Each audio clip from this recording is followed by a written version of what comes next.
Hello friends, welcome back to my channel. কেমন আছেন সবাই? তো আজকে যে রেসিপিটা দেখাবো এটা হলো চিকেন বানিয়েছিলাম, তো একদম মাটনের স্টাইলে বানিয়েছি। তো চলুন ভিডিওটা স্টার্ট করি, দেখতে থাকবেন। খুবই মজার, খুবই ইজি রেসিপি একটা শেয়ার করছি। তো একদম মাটনের মতো লাগে খেতে, এভাবে যদি চিকেন বানানো হয় তো সেরকমই আমি বানিয়েছিলাম। তো সেটাই আজকে আপনাদের সাথে শেয়ার করব। তো দেখুন রেসিপিটার কালারটা কত সুন্দর এসছে না? তো এরকমই একটু ব্ল্যাক ব্ল্যাক হয় মাটন বানালে। তো আমি কিভাবে বানিয়েছি আর কালারটা কিভাবে এনেছি সেটাই দেখাবো। তো দেখুন প্রথমে চিকেনগুলো নিয়ে নিলাম। তো চিকেনটা বের করে নিচ্ছি, প্লাস্টিক থেকে বের করে ভালো করে ধুয়ে পরিষ্কার করে নেব। আর এখানে আমার লাগবে আলু, পেঁয়াজ, আদা, রসুন।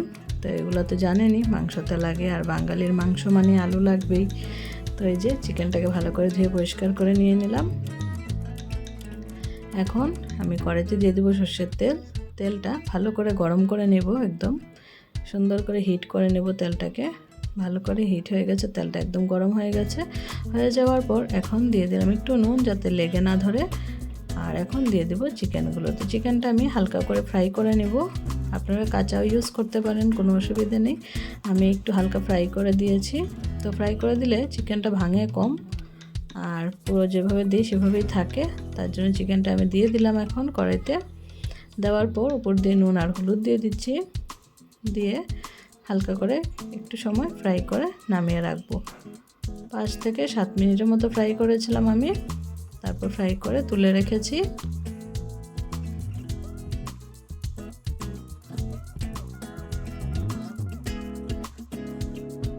তো চিকেনটা ফ্রাই করছি, আর এদিকে দেখুন মশলা যা যা করবো, পেঁয়াজ, আদা, রসুনের পেস্ট করবো, আর কিছুটা কুচানো পেঁয়াজ রেখে দেবো।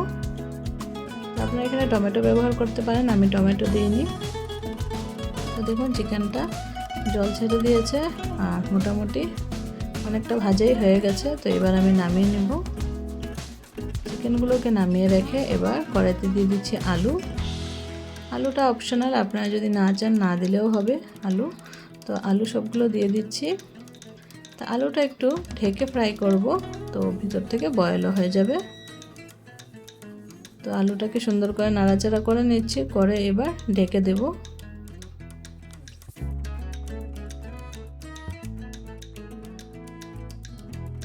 তো আলুটাকে একটু ঢেকে দিলাম।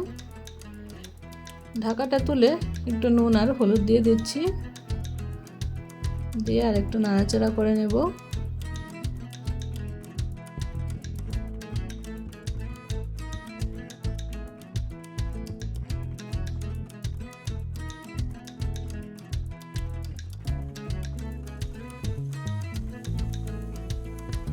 তো আরও একবার ঢেকে দিচ্ছি। এরকম করে কয়েকবার ঢেকে ঢেকে আমি আলুগুলোকে বয়েল করে নিয়েছি, আর সাথে ভাজাও করে নিয়েছি। দেখুন ভাজা হয়ে গেছে আলুগুলো।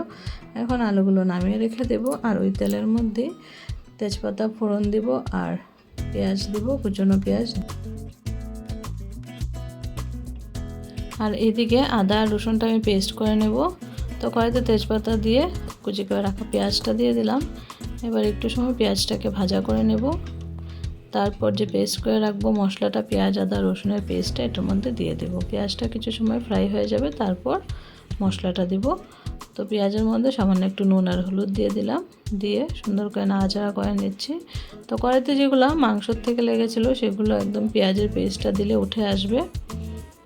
তো একবারে পেঁয়াজ, রসুন আর আদার পেস্টটা দিয়ে দেবো। এখানে আদা রসুনটা আছে, আমি বের করে নিলাম একটা বাটির মধ্যে, আর পেঁয়াজের পেস্টও বের করে নিলাম। এখন দিয়ে দেবো কড়াইতে, দিয়ে দেবো এখন, দিয়ে সুন্দর করে ভেজে নেব। তো এই যে দিয়ে দিলাম কড়াইয়ের মধ্যে। এখন কিছু সময় ভালো করে কষিয়ে নেব। মশলাটা কষাতে একটু টাইম লাগবে, তো সুন্দর করে মশলাটা কষবে, একটু সময় নিয়ে কষাবো ভালো করে, যতক্ষণ না তেল ছেড়ে দেবে ততক্ষণ কষিয়ে নেব। তো দেখুন মশলাটা অনেকটা কষে গেছে। আর একটু সময় কষিয়ে আমি চিকেন, ভেজে রাখা চিকেন আর আলুটাও দিয়ে দেব। আর তারপর কি করছি, মাটনের কালারটা আনার জন্য আপনারা দেখতে থাকুন। তো মশলাটা ভাজা হয়ে যাওয়ার পর আমি এখানে দিয়ে দিচ্ছি 2 চামচ জিরে গুঁড়ো, 2 চামচ লঙ্কার গুঁড়ো, এই ছোটো চামচের মাপে দিয়ে সুন্দর করে নাড়াচাড়া করে নিচ্ছি।